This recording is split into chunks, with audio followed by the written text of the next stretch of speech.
You're listening to the Colts Blue Zone Podcast with Mike Chappell and Dave Griffiths. Inside the Fox 59 CBS 4 podcast studio, welcome to the Colts Blue Zone Podcast. Alongside Mike Chappell and Matt Adams, I'm Dave Griffiths. Glad to have you along. We will continue our off-season discussion position by position with the Colts, with defensive line, linebackers, and special teams today. However, the first major benchmark of the NFL offseason is upon us. And that's what the league's all about. Yes, it is. What's next on our calendar? It keeps us talking, that's for sure, and it keeps y'all listening, no doubt about it. The window for the franchise tag / transition tag, of course, which we'll get into. We'll just call it the tag window. Yes, the tag window has been opened on Tuesday of this week. We're taping this on Thursday, so it's been open for a couple days. I didn't see that anyone had used it yet. I think it lasts for 1 week or so. Well, more 2 than weeks. It goes 2 weeks, until Tuesday, March 5th. So NFL teams, there's no rush for them right now. Deadlines spur action. They do, and that's so it's 2 weeks away. That's 2 weeks until your deadline. But we're going to get into all things franchise tag this year in particular, Chap, because it is more so likely than it has been in previous years for sure, and maybe more likely than not that the Colts end up using the franchise tag or transition tag this year. Yeah, the last time they did it was in 2013 with Pat McAfee. And I don't think it's been a case. I think it's the longest, second longest drought in the league behind Philly. Yeah, that's what I read. Deshaun Jackson, is that who it was? I think so, yes, if I recall. I don't think that they're, not interested in using it all this time, but there just hasn't been the situation to use it. You just don't do it just to do it. But yeah, this is, and again, people have to understand this is a tool given to owners through collective bargaining. And the players agreed to this. Players kind of complained, but this is what they agreed to. If there's a list of 10 things when this last bargaining agreement was done, a list of 10 things players wanted and they were willing to fight for, the franchise tag was probably 8 on the list. Right. Because it impacts people because it drives up salaries for a few, but it just doesn't impact the majority of the workforce. A 22-year-old kid doesn't care that much about, especially if he's like a safety or a corner. He doesn't care about the franchise tag. Not at all. So, but it's restrictive, but at the same time, it's a pretty good price tag to go along with it. It is, and it has its uses, and that's why when Chris Ballard was asked about it over the past couple of weeks, months, the last times we've talked to him, early January, he said it's a tool, and that was about as much as he would go into it because he knows exactly what we're asking, and he's not going to get into his business dealings too much with us. But if you want to shut him down talking, mention contract. Right. About anybody. Gone. And it's gone. And but we know how important it is. And to at least hear Chris Ballard say that it's a tool, it's a possibility, basically, it leaves the door open for them to use it on Michael Pittman Jr. specifically this year, because he is in a position that the Colts have not found themselves in with some of their players in the past, whether it was Jonathan Taylor, who got his contract last year. His contract never expired. Braden Smith signed before his last year of his rookie deal. Shaq Leonard. Darius Leonard, right? Signed before the last year, right. Excuse you, Chap. I know of his rookie deal. And they haven't had a quarterback go through 4 years, maybe plus the one. You could have yet. stopped it. They haven't had a quarterback. Yeah, exactly, period. You're right. I need to stop talking. That's at least they tagged Peyton twice. Yes, yes, they did. And replace it with a long-term deal each time. Right. And that's also a possibility that we should throw out there, too, that if a player is tagged, they could still be working toward should still be working toward a long-term contract in the long term. Sometimes it's a thing to, buy you some time so your guy doesn't hit the open market, right. And you're like, we've still got a couple months to work this out, so we're gonna try to work it out. So let's get into some details about how exactly these tags work, because there are 3 different types of franchise tag or tags. I keep saying franchise tag. Tags, exactly, that can be levied to a player, so to speak. The exclusive franchise tag, as you may imagine, is the most exclusive of the group. It prevents it's the most restrictive of the group. Yes, that too. It prevents a player from getting an offer sheet from any other team, but there is a financial cost to using it, as the player gets 120% of their current salary, or the average of the top 5 salaries for their position in the current year, whichever one is higher. And which will be the average salary. Exactly. In most cases, especially Pitt being a guy who was a second-round pick, his contract's not prohibitive what he got from the team already. Correct. Sorry, Dave. That's okay. No, I appreciate the and even with the quarterbacks, because you're dealing with a guy who's probably still on his rookie unless you're Kirk Cousins, who's made $1 zillion on this. Good for him. He's in the Hall of Fame of business in the NFL. Get it while you can, because at some point they're going to tell you that you're no longer needed. Mm-hmm. Next up, the non-exclusive franchise tag, which, as you might imagine, is less exclusive. Players can talk to other teams and sign offer sheets with other teams. Offer sheet. One. Excuse me. Yes. An offer sheet with another team. Now, then it goes back to the original team. So, for example, the Colts give Michael Pittman Jr. the non-exclusive franchise tag. He can still talk to other teams. He signs an offer sheet with the Chiefs, the Kansas City Chiefs. Good example, a team that needs a wide receiver. And so Pittman comes back to the Colts.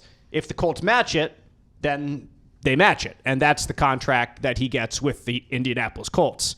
If the Colts decline to match it, then Pittman goes to the Chiefs, but 2 Kansas City Chiefs first-round picks come to the Indianapolis Colts. So it is non-exclusive in the fact that other teams can offer that player, but it is coming at a very steep cost to another team. So you don't see that chap used too often, or that go forward, unless it's it would be like a team would pay 2 first-round picks for a quarterback, perhaps, or maybe an elite of the elite pass rusher.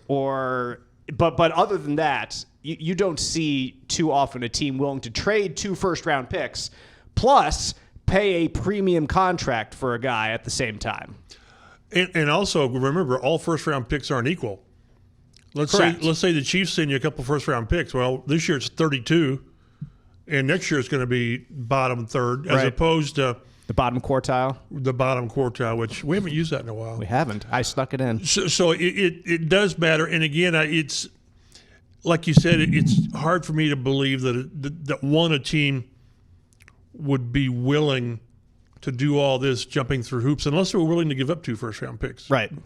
Would the Chiefs give up 2 first-round picks for Michael Pittman Jr. and sign him to a 4-year, $90-100 million deal? And that's not to slap Michael Pittman. It's just that it doesn't happen. Right. It's a lot to give up, especially, obviously we're talking about the Chiefs.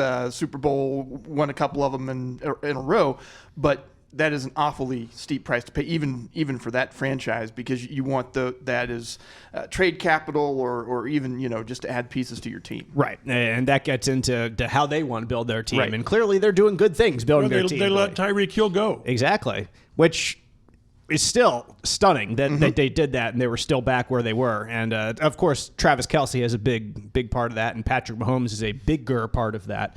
But that's the second type of tag. We have exclusive franchise tag, non-exclusive franchise tag, and then the transition tag. And the transition tag, when a player is given that means your salary is determined by the top 10 salaries, not the top 5 salaries anymore, the top 10 salaries at a player's position over the past 5 years. And players can get offer sheets from other teams, and they can the team. The Colts can match if they want and keep that player, or they can decline to match, and then the player leaves and the team gets no compensation. You walk away clean. None at all. So the transition tag is far more seldom used. That's why we often just say the franchise tag, because it's rare that the transition tag comes up. Well, and in this case, I looked it up, and the franchise tag for Pittman is going to be 20.7. It's like 20.67. Almost $21 million. Yeah, right. The transition tag is 19. So for $1.5 million, you just would get the 2 first-round picks if someone gives you a contract. And I didn't look at all the other differences. The quarterback franchise tag it's is $5 million difference between them. And again, is that right? It's like 36.3 and 31.1. What's really stunning, and it just shows you how the league has turned. The top 4 franchise tags are quarterback, linebacker, which still surprises me. It really does. That's because guys like T.J. Watt are considered linebackers. Well, and Shaq got his too. Right. He did. And then defensive tackle, well, you got Aaron Donald and all, and Buckner, and receivers fourth. And the contention of last off season, the second cheapest franchise tag is running back at $11 million. So it's a league-wide depression of that position. So again, back with Pittman, it just makes sense. You're gonna non-exclusive franchise tag him. I just don't think it's even remotely likely to do the exclusive tag. I just because last year Baltimore did the exclusive tag with Lamar Jackson. Correct. And then they allowed him to go out and seek an offer. And there were crickets, which is kind of strange because I would think anybody would give up 2 first-round draft picks for Lamar Jackson. That's where all the collusion stuff came in and all that. But right. with Pitt, it's going to be the non-exclusive 21-7. And with the idea, and we'll get into it here, I see Matt's really nice outline that I always jump above. The idea is to get a long-term deal done. I would completely agree. And the problem is, like, if you don't get a long-term deal done, you're in the same position next year. And the position gets worse because the value goes up year after year. And if you give someone a tag in back-to-back years, the number goes up. It's 20% more. Right. The value goes up. It's 20% more than the tag that he signed. Right. And if you do it again, then it's another 20%. I think you can do 3 times. Yeah, and at that point, in this case, you'd be paying him it's ludicrous. $70 or $80 million. Yeah. You're not going to do that, especially with the wide receiver. So you're right. Like the goal is to still get a long-term deal done, Chap. And also important, those franchise tag contracts, I believe, are fully guaranteed. From the day he signs it, they're fully guaranteed. And one thing that when we were talking to Ballard about is, are you concerned over possible ramifications of using the tag? Meaning, I think, hard feelings, but it also there's a very real risk that the player doesn't sign it right away. Right. Or I don't know when it's probably the 5th week of the regular season where you have to sign something. But once a player signs the franchise tag or transition tag, it's guaranteed, but he's under contract. Right. So he has to be at functions, at not voluntary, but at mandatory functions.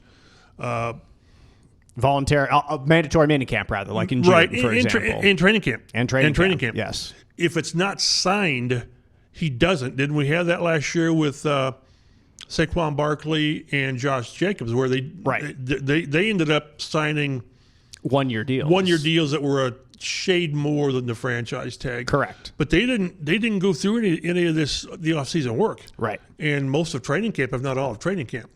So that's why the goal's got to be to get a long-term deal done, because I could see Pitt, once he's tagged, not signing it right away, because you're going to get it. He's going to get Why would you? Yeah. If you're Pitt, why would you?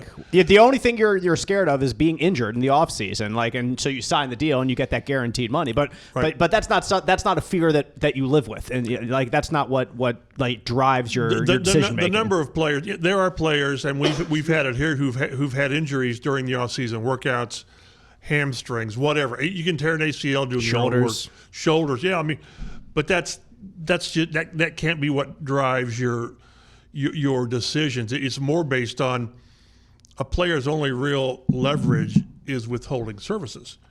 And here you're going to have your quarterback going into his second year, and you want him to have these guys around him to build on. So, and again, like I say, deadline spur action. You have to have a long-term deal done by mid-July. I think that's what the deadline is. Yeah, there is a deadline. They can announce tomorrow they got a deal with Pittman done. I don't think they will. They can announce right now in the middle of our podcast. Right, and we keep checking our phones because I've got T-Mobile, so mine works. Hey, except like everyone else today. But I just think this will be. By the past, this will be something that goes on during this summer. It behooves the team to have him under contract, either through the tag or a contract sooner rather than later, just because he's going to be more apt to be around. But again, the only leverage a player really has is the whole services, and if a guy doesn't sign that tag, then he's not required to be around, and normally they're not around. Right. And from the Colts' perspective, the value for them offering the non-exclusive franchise tag or the exclusive franchise tag is, well, specifically the non-exclusive one, is that it just limits what players can see in free agency, because Michael Pittman Jr. would love nothing more than to go into free agency unencumbered. He told us that. Exactly. He was very direct and said that he wants to maximize his value, as he should. That's what every single NFL player should do.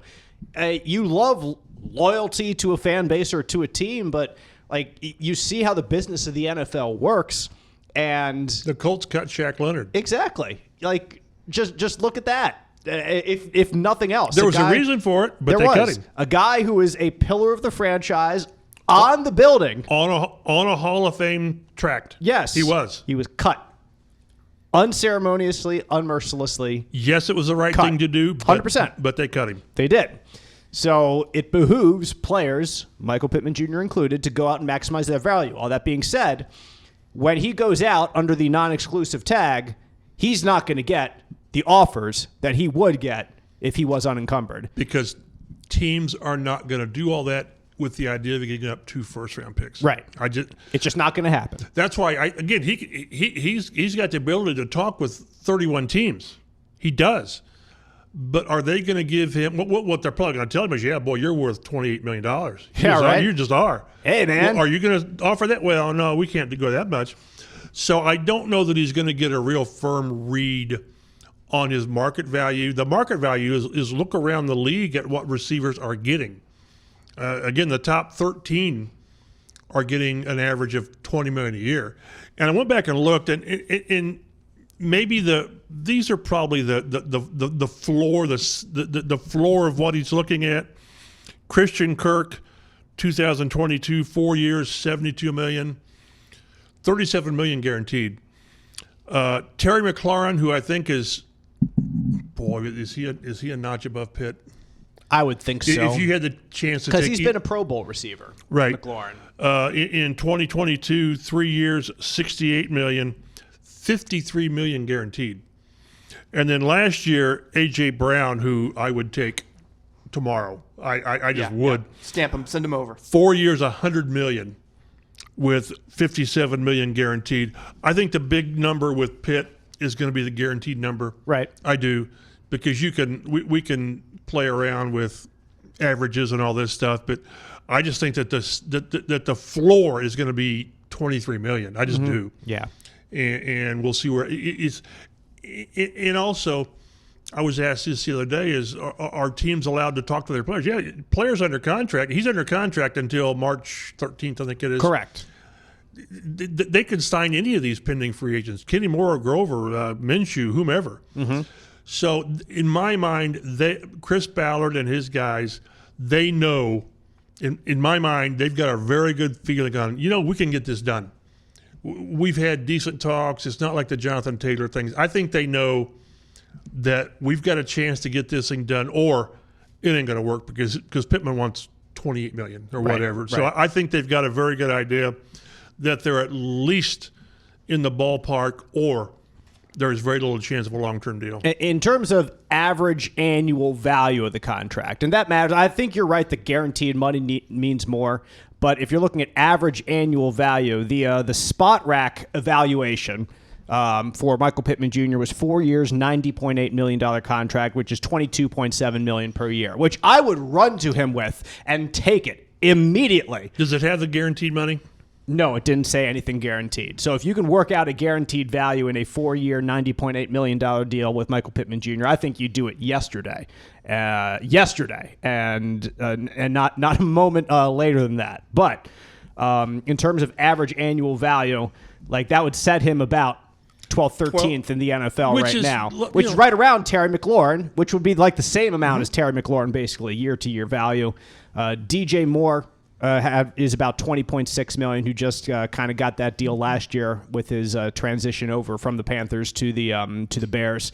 And then Deebo Samuel's a little bit above that. DK Metcalf's a little bit above that. And he's a little different. Devo. Yes, those guys are different. Right. And I think a little bit better with their accomplishments in the NFL, a little bit more accomplished. I shouldn't say better because that's kind of a subjective term. I should say more accomplished Yeah, and right again, now. we talked about how much of But year to year, it goes up. This is the thing. Like every year, these numbers are going to go up 1 year at a time, a little bit more for wide receivers next year than this year. Like the only thing you see it goes backwards in is running backs, like you mentioned earlier. When a position seems like it becomes less valued than in previous years, and that's not happening with wide receivers anytime soon. That's not happening with quarterbacks anytime soon. That's not happening with pass rushers anytime soon, because those are the most important positions in the NFL right now, the way the game is played. So every year, the numbers are going to go up for Michael Pittman Jr. If he doesn't sign a long-term deal this year, it would be next year. Like if it's valued this year for 4 years, 90 point whatever million dollars, next year it's going to be 4 years, 101 point something million dollars or whatever. Because like I said, every year values go up. Every year the salary cap goes up, so players get a little bit more of a piece of the pie. So it behooves teams also to lock down Michael Pittman Jr. this year instead of next year for a long-term contract as well. And if I'm a player, I can get numbers that are okay. It's not maybe what you're going to get in the market, because I've always said it. If the Colts just let Pittman walk, which they won't, you're going to pay more if one of those guys is out there, T. Higgins or whomever. So it looks like Mike Evans. It looks like the Bucs aren't going to probably tag him, so he'll probably hit the open market. How much are you going to have to pay Mike Evans, who has a tremendous 10 resume? or 11 straight 1,000-yard seasons? Mm-hmm. It's unbelievable. Yeah. And he's older. Well, he's probably 30 or 31, 31 maybe. I'd rather have right Pitt, between who's there. 20. Absolutely. 26 for Pitt. Right. So, and one thing that I've always sort of said, the Colts have to decide his value to the team. And I again, Ballard has told us his value. I mean, he gushes as much about Pitt as he does, maybe with Kenny Moore, but about how much we've always joked that a horseshoe guy. Well, Pitt's a horseshoe guy. He just is. And how much of what he hasn't done yet, the yards per catch, which is low, 10.9, whatever his first career, and not a slew of touchdowns. How much of that is a reflection of how he's been held down by the play of the offense, the quarterbacks, and pushing the ball down the field. But I just think it's a no-brainer. And if I'm a player, the reason you want the long-term deal is security.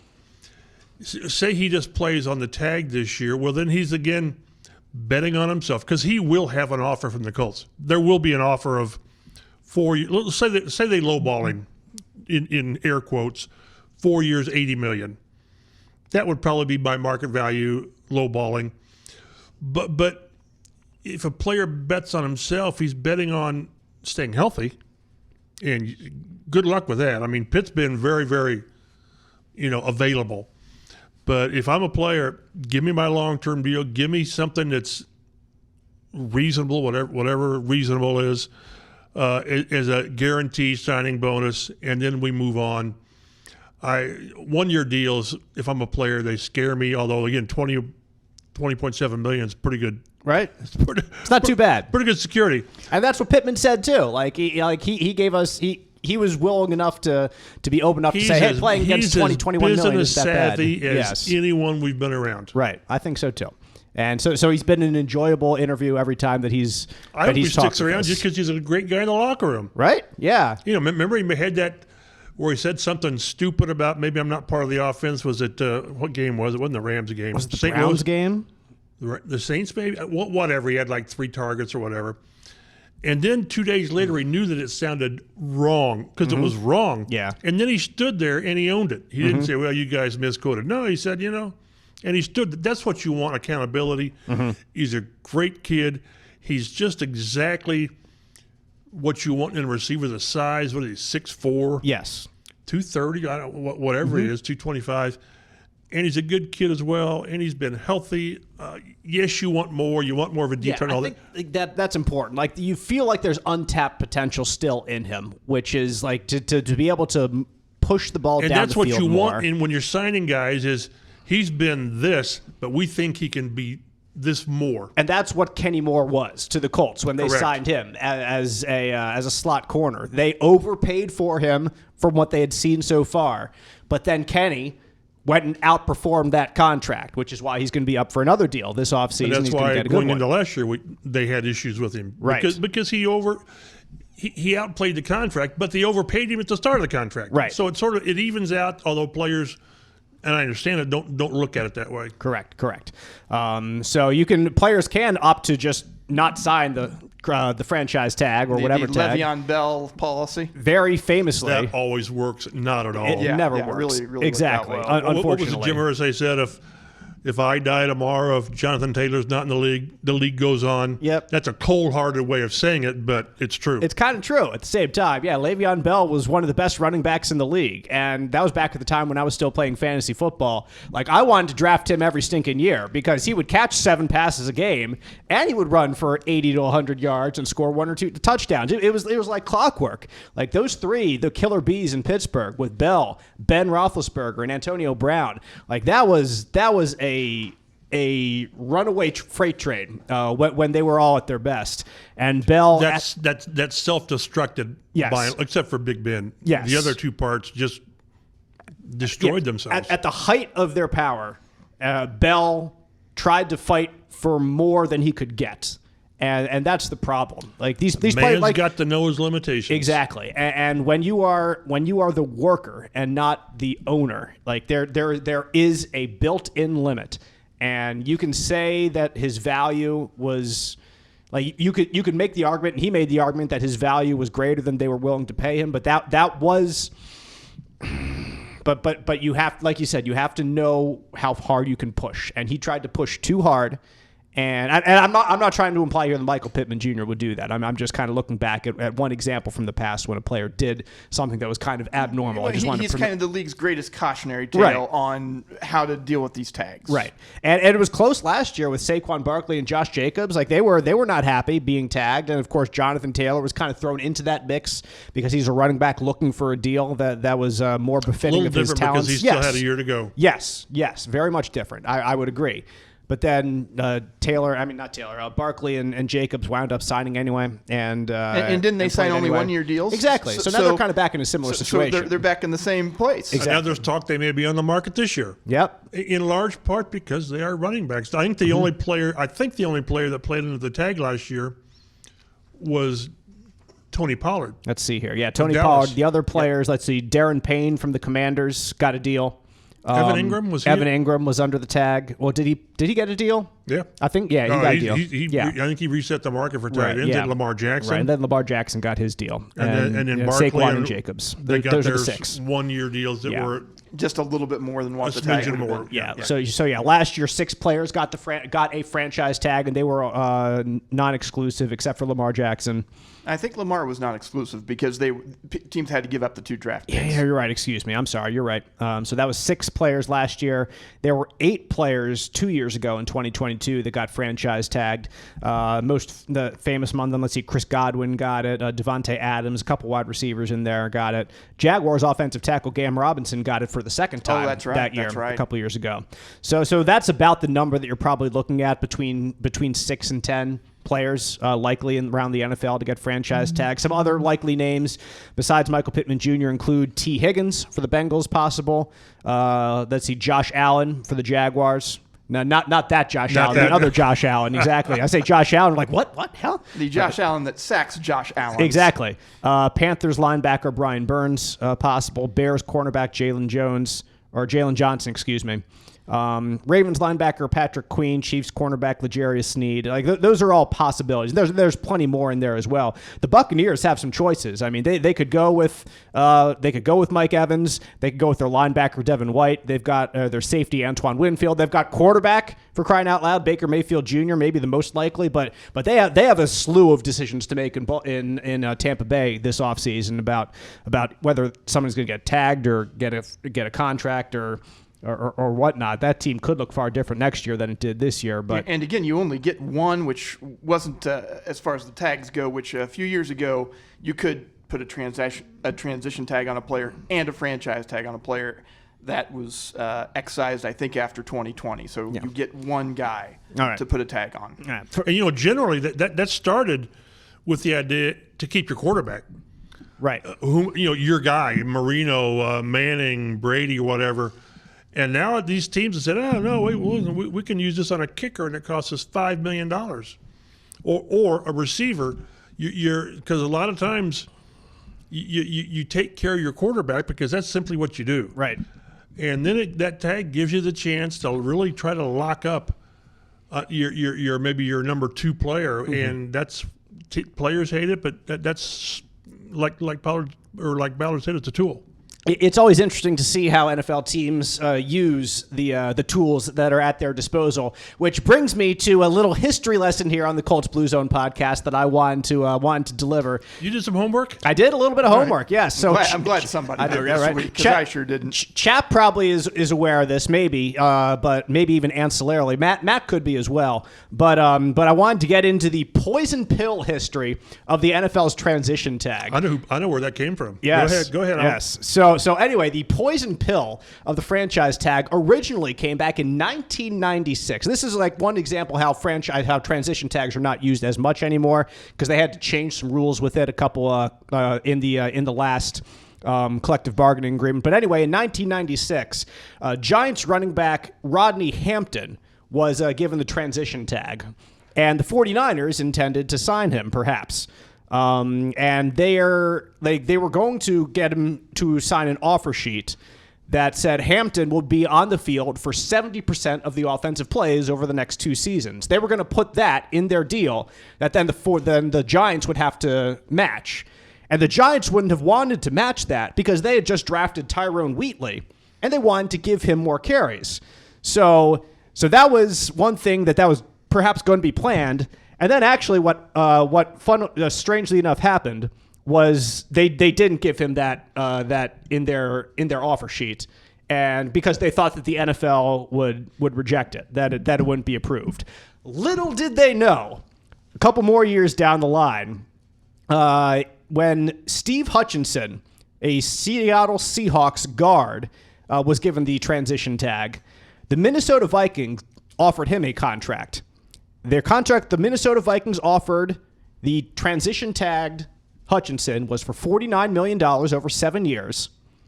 However, the Vikings added their own poison pill in the contract that said the entire $49 million would be guaranteed if Hutchinson were not the highest paid offensive lineman on the team he signed with. Now, since Hutchinson's salary was less than Walter Jones of the Seahawks, their offensive tackle, their left tackle, Hall of Fame, incredible offensive tackle.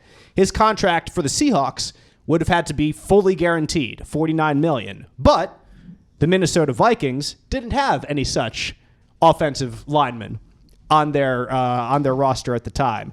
So his entire $49 million would not be guaranteed in Minnesota. How funny is that, to insert a little poison pill into the deal to make it so much more, even though it's the same, like $49 million, it's 7 same, years. But it's not the same. It's not the same, depending on which player signs it. And I'm going to say one more thing. Sorry, chap. It produced some, to bring in our girl Taylor Swift, bad blood between the Seahawks and the Minnesota Vikings, because just a couple years later, the Vikings wide receiver Nate Burleson was transition tagged, and the Seattle Seahawks included their own poison pill in signing Burleson away because, again, the total contract offered was very aptly 7 years, $49 million, the exact same numbers. Don't tell me this is not petty between the Seattle Seahawks and the Minnesota Vikings. And the contract was stipulated, the poison pill was that the entire contract would be guaranteed if Burleson played 5 or more games in the state of Minnesota during any year of his contract. Basically saying that would never happen in Seattle, of course, if he signed with the Seahawks. But if he went back to Minnesota, that he would have to have his entire contract guaranteed because he would play 5+ games in the state of Minnesota. How petty, chap, are NFL teams going back and forth with this? I will add again that the newest collective bargaining agreement signed in 2011 got rid of poison pill clauses because it was a little bit too petty, perhaps, for them. Fun with contracts, though. But that is your history lesson for the day, that NFL teams will do whatever it takes to yank one player out from under the ceiling or under the roof of another team. As I was researching just franchise tags, those stories came up, and I knew I needed to share it here on this podcast. Well, it actually goes back a couple years prior, the poison pills, because the first time I remember it is when the Colts signed Will Wolford from Buffalo. And I can't remember, I can't find it quick enough on my phone, that Bill Polian and Jim Irsay, who had a lot to do with the structure of the CBA back then, they made the Will Wolford signing, so it would have been the Colts. That the poison pill they put in there is they signed Wolford to whatever he got. The stipulation was he had to be the highest paid offensive player on the team. Well, Buffalo had Jim Kelly. Yeah.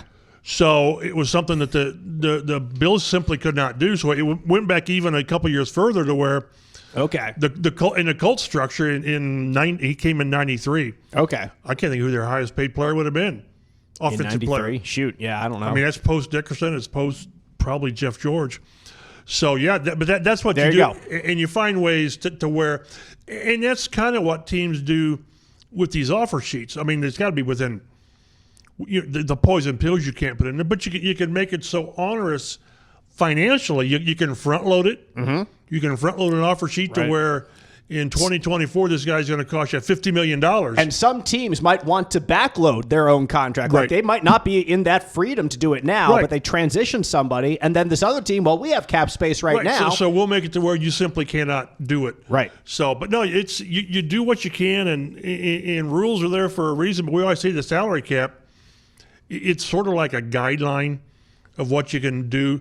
People find ways. The New Orleans Saints have gotten around the salary cap by pushing money into the future. It's almost like the NBA where they trade players for 2029 second-round picks. Right. At some point in the NFL, money comes due with dead money. The Colts have seen that with the quarterback I won't name, and then Matt Ryan, where all of a sudden you got $30 million in dead money. So, but no, it's been diluted somewhat. But teams, if a team wants to sign your player, to an offer sheet or a restricted free agent, you do so with the idea that it's going to be hard for that team to match it. Right.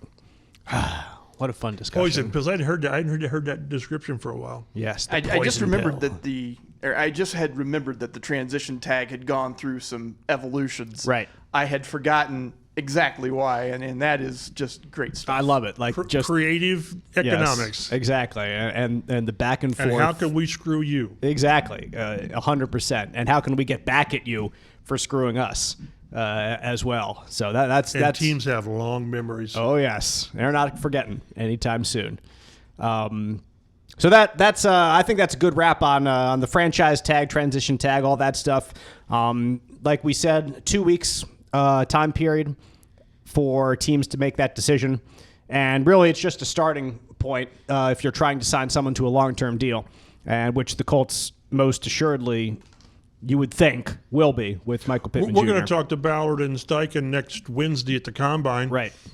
And there's every possibility that they still haven't affixed the tag to him. It's quite possible. So you can get Chris Ballard once again and say, well, it's a tool, and all that. So once just do again, it. It's and that's maybe entirely possible that they don't want to talk about it yet, so that's why they're pushing it. That's not why. Like if they wanted to do it and they could get it done, they'd get it done, but they would just not talk about it next week. There's the only reason for Pittman to sign a long-term deal now is that the Colts have met his demands. Right.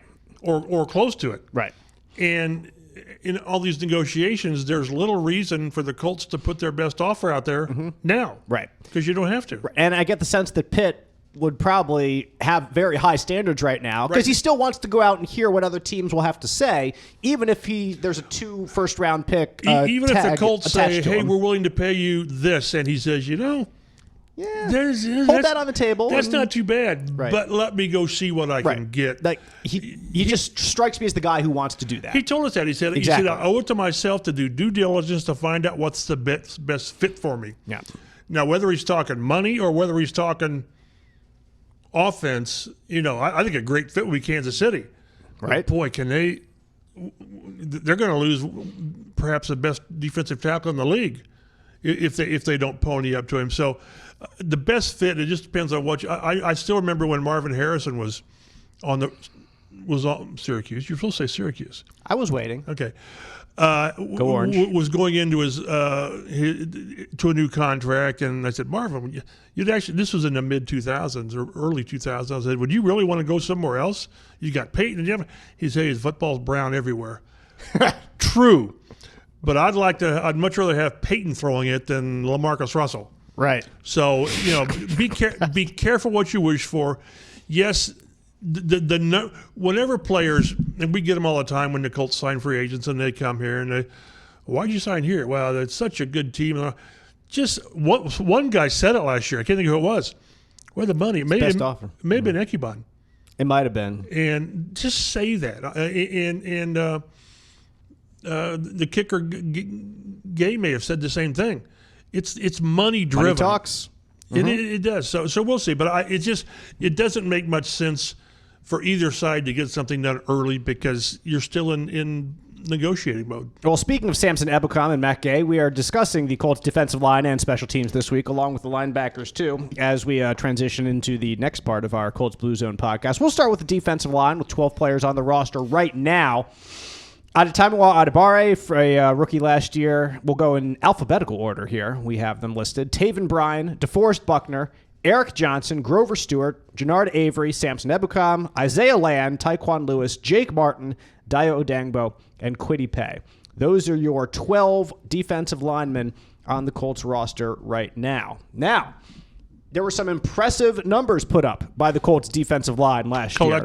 Collectively, exactly. As a group, 51 sacks on the season, an Indianapolis-era record. Never before. They've had some pretty good defensive ends. 4 decades. Before. 4 decades here in Indianapolis. They've had guys named Freeney and Mathis at the same time going after quarterbacks. Never have put up the same numbers that this group did. Now, would you take prime Freeney or prime Mathis over the guys on your defensive line right now? 100% you would. But still, this group together was able to put together something that those guys never did themselves. So it brings us into a discussion about, obviously, there are some talented players on this defensive line in order to put up those numbers. However, is it a position that is under the microscope this offseason for improvements in free agency and or the draft? I would argue that it has to be. It has to be because last year, Samson Ebukam led the team, 9.5 sacks. And you set a franchise record, and no one gets double digits. Seriously. That's just rare that happens. Entirely rare. And the best players in the NFL now approach about 20 sacks a season. The most. So you're at like half that You'd take range. 15. Exactly. You'd love 15. Exactly. 13, 14, 15 is a great individual, a very good individual year for a player. Right. But like you see a player like Ebukam with 9.5 sacks, he's not getting a sniff for the Pro Bowl because there are better players out there, period, right now when it comes to getting after the quarterback. There is an improvement to be made there. What exactly the Colts decide to do on the defensive line, I think will be interesting. Whether they want to add someone in free agency, which is very unlikely, I think, at least in terms of getting the big sack guys, because those guys are locked up by their own teams. But if they draft someone somewhere, first, second round, then you throw them into the rotation. And you still kind of have, probably at the start of the year, the same type of starting unit, whether it's Ebukam and Buckner and Grover and Kwity Paye and yes. Dayo. But then you can kind of work your way around the second group with the second unit somewhere and give someone some time. And if he turns into Dwight Freeney halfway through the year, then you change things up like he did. Freeney was number 11. in the draft. Right, he was. We had I was on a Zoom conference call with ESPN's Matt Miller Tuesday, and he projects at this point Florida State defensive end Jared Verse. My only argument with that is I would place corner and receiver, even with Pittman back, above that. But at the same time, the Colts need a guy. They just need the catalyst of that pass rush. And they've got a decision coming up on Kwity Paye. And I wish I could find, I haven't looked that hard on what the fifth-year option is going to be on Kwity Paye.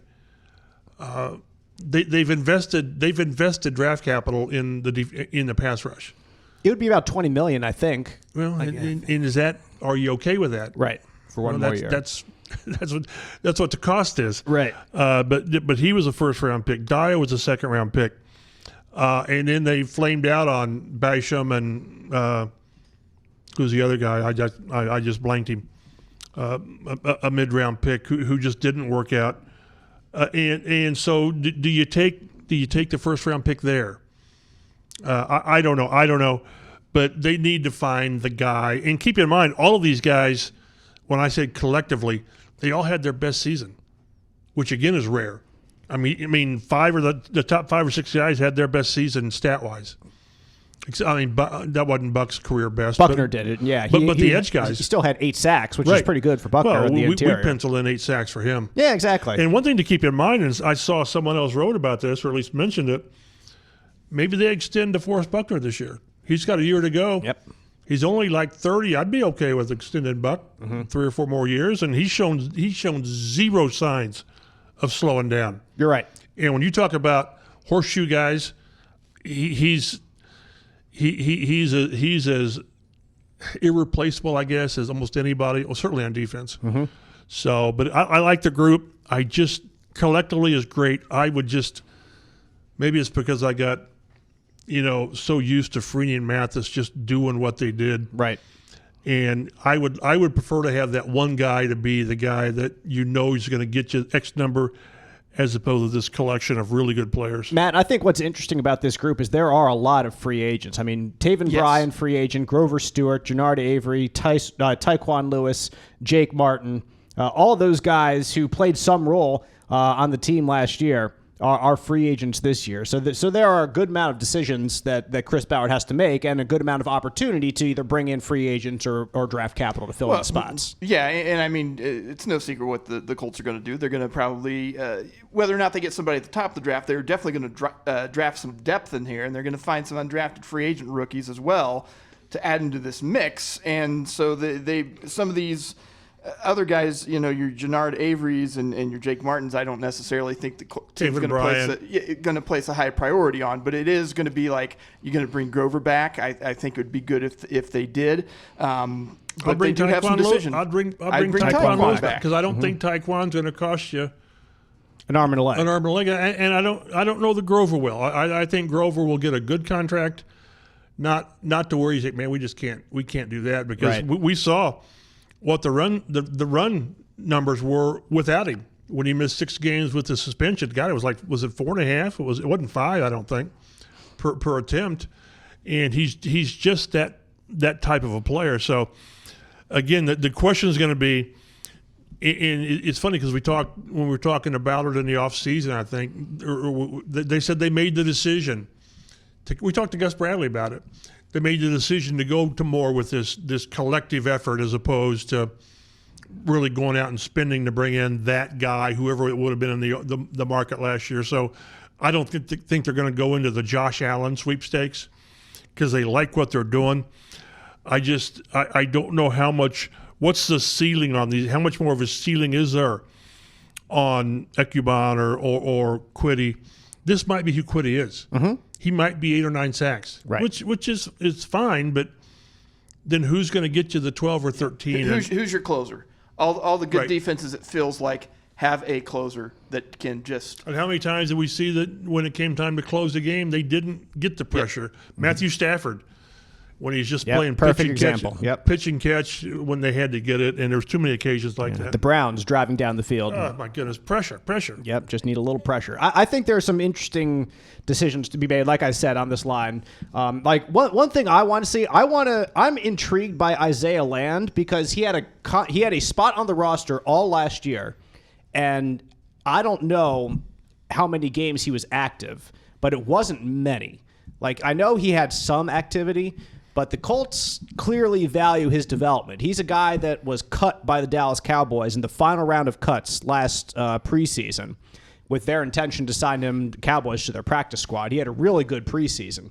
And the Colts scooped him up and just stored him on the roster because they deemed they had a spot available for him because they really liked what he could do. And he did great things at Florida A&M in college. What do you see there, Chap? Are you looking at something? I'm just making sure that... Sorry, I thought you might be looking at something just trying to stay in tune with the world. Exactly, as you should. Well, and Chap had mentioned, some of the investments the Colts have made in the draft to try to get guys. Ben Banigou, one of them. Kimiko Toure. Yeah, Toure's the one that second round pick. Yeah. And, I mean, goodness, this just randomly, this is their 2018 draft class. Quentin Nelson, Shaq Leonard, Braden Smith, Toure, Tyquan Lewis, Nyheim Hines, Dries Fountain, Jordan Wilkins, Deion Kane, Matthew That Adams. rivals the 2012 with Luck and Hilton and the tight that ends. was a magnificent draft for them. Sorry, just That's okay. a random aside. That's okay. There's one more point that I think that I will touch on now, but I think we can really table the majority of this discussion for later when we're talking free agents. I don't think re-signing Grover Stewart is as big of a slam dunk as so many other people seem to think of it as. Like, I value Grover Stewart. I think he is you mentioned his difference in the running game. It's like a full yard per carry. It's between, 3.7 and 4.7 yards per rush. So you say, Dave, what are you talking about? That's a massive difference. And I agree with you. But I think there's an argument to be made about getting more dynamic on the inside than Grover provides. And I think there are some guys that you can draft in the middle of the first round that would fit that bill. Again, I'm not saying they should move on from Grover. I'm just saying I don't think it's as obvious as so many people that I've read. Like, you read other people, other media members, and they're talking about he'll be back. Exactly, they're must I think he should be back. And he's like number 2 right behind Pittman. And I don't know if it's that certain in my mind. Like, I think I would rather have a guy like Kenny Moore back rather than Grover Stewart. But again, I think this is more of a discussion for free agency, but I wanted to at least I wanted to throw it out there here because it's definitely in some aspects worthy of discussion when we're talking about the defensive line moving forward. I think that for a lot of fans anyway, they fear a Danico Autry situation in which they let him give away, and he is extremely productive and great for another team, and then also happens to be an intra-division team as well. Yes. But then you're talking about an interior tackle as opposed to a guy on the outside. Very true. Very true. And when I look at Grover, okay, let's take him out of the mix. Then who's the guy there? He's not here on this roster. I'll say that right now. Like, the guy would not be here on this roster right now. So that is again what I always say. It's easy to get rid of guys. It's a lot harder to replace them. But that's the decisions they've got to make. And again, the one thing that when we talked about is that's what having Anthony Richardson on the roster does for you. It gives you flexibility and the ability to do things that an expensive quarterback won't let you do because of cash and cap. They've got room to do Pittman, and they've got room to do Kenny Moore, Grover Stewart, and who else I'm forgetting on their free agent list. Rigo. Julian Blackman. That's Julian not a big Blackman, contract. Right. Yeah, Rigo, get that. That should be done. Yeah. give him his, and that's not to diminish him, but at least they've got the ability to do that. I would rather re-sign a guy if it's reasonable. I mean, I just don't know that Grover's going to come in and say, "Man, I need this." Right. I think he'll be reasonable, but again, maybe they think, well, that's too much, and we can get a guy second, third round to do that. But again, I think it's really interesting that they've got the ability to sort of pick and choose how aggressive they want to be. They've almost always gone in the direction of re-signing their own as opposed to investing heavily outside. And I'm fine with that as long as you're reinvesting in the right guys. Let's turn our attention to linebackers and special teams, two areas that I don't think merit a ton of discussion, but only to say that linebackers, you've got your two right now in Zaire Franklin and EJ Speed that the Colts love, that are under contract, that had career years. And then who's number 3? Exactly. The question becomes who's number 3. And at that point, a third linebacker is not the most important position in the NFL when you're not playing a third linebacker all the time. So we're not going to devote too much of the time, maybe. Exactly, attention to it. But Zaire Franklin, as Matt notes here, a tackling machine from Syracuse University, 179 you tackles. Capitalized Syracuse University. That's right. I capitalized the as entire is deserved. phrase. That's right. 179 tackles, a career high, beat his career high and franchise record from the previous beat his year. own franchise record. Take that, and played only in 16 games. Yep. Yes, and which he told us. He did, very much so. And Bobby Wagner played all 17 and only beat him by like 4 tackles. So he was that close to being the NFL's tackles leader. And oh, by the way, Zaire needs a new contract. Exactly, he does. He's entering the final year of his The final deal. year, as he told us, of a special teams contract. Yeah, it's true. That was a 4-year, $12 million deal? Yeah. So that it was, once again, a guy that earned that contract at the time that has outplayed it. Very much outplayed it. Overperformed that So contract. And if he's reasonable, air quotes, I think it gets done. Mm-hmm. And E.J. Speed was second on the team, 102 tackles, and led the team in tackles for loss with 12, and made Shaquille Leonard expendable. Probably led the team in from what he personal was. fouls, too. That's quite possible. Yeah, He needs EJ does have a few brain flips here and every now and then. Yeah. Brain flips? Yeah. Is that because this is like, we try to keep it clean? Yeah, Brain I guess flips. so. Grant Stewart on the team, a special team standout. Segun Olubi was their third linebacker this past year, signed a 1-year extension with the He team in played January. more than I think people thought he would. And that's because Shaquille Leonard just didn't play all True. that much, and then he was gone. Cam McGrone, the Lawrence Central product, 1-year extension with the team in January. Ronnie Harrison Jr. was signed in the middle of the season, was also used in the secondary as well. He came out of Alabama as a safety, played a couple years in the NFL with the Jaguars at safety, but played linebacker and then a little bit of safety with the Colts at the end of the year when they had completely changed up everything in the secondary. Liam Anderson, and I'm not going to try to pronounce Austin's last name because I don't know, and that's just the way it is. AA. Yes. Was signed to a reserve future contract. So those are your linebackers right now. When you've got your 2, you've got a special teams guy in Stewart, you've got a young developmental guy in Olubi, and you've got Cam McGrone, another guy who you have on special teams. I don't know if they'll bring Harrison back. And like that, it's a pretty solid unit. It's a pretty set unit. They'll right draft now. a linebacker Yep. 4th or 5th, and they've had such. Zaire was a 7. He was the second linebacker The second taken. 7th round pick right, after Matthew Adams. He's such a great story. Yes, he is. Darn right. Philadelphia to Syracuse University, my guy. Special teams, once again, one that does not merit too much discussion because you got Matt Gay, who you just signed to a long-term contract last year, single-handedly beat the AFC finalist Baltimore Ravens with crazy 50-yard kicks. 4. With 4 of them. Yes, I was there. I saw all of them in the rainy Baltimore afternoon. We saw Shane Steichen totally adjust his game plan to say, well, if we just get another 50-yarder, and it worked. Which is a crazy game plan, and it worked. And that defense was able to shut down Lamar Jackson more than most other teams were this year, that's for sure. And that was an unexpected Gardner Minshew start half unexpected at least, that he filled in that game. Rigoberto Sanchez is a free agent, but averaged 48 yards per punt, net average 42.3 yards, and 0 touchbacks. That says more than anything else. You should get a touchback just because the ball bounces Funny. stupid. Yeah, exactly. Because somebody accidentally hits it, doesn't quite get it. Like that's unheard of. So it's credit to the Colts special teams and to Rigo as well. And you also have to throw in with him holding for Matt Gay too, because he does that.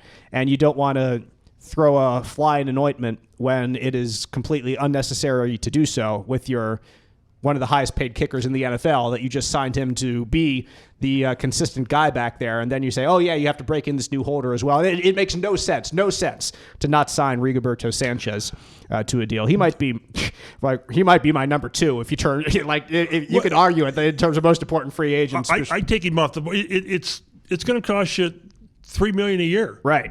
So give him 3 years. Just do it. $10 million. I don't know, and call it a day. Right. Call it a day. And I think that's kind of how they're going to approach it, because when people went off the charts on Matt Gay getting what he got, was it $5 million a year? Mm-hmm. It's $5 million. Yes, a that's year. a lot of money, but that's so far down the food chain. That's special teams linebacker range in that. Right. If And you keep bring in back Zaire mind, into Rigo that. came back from that Achilles.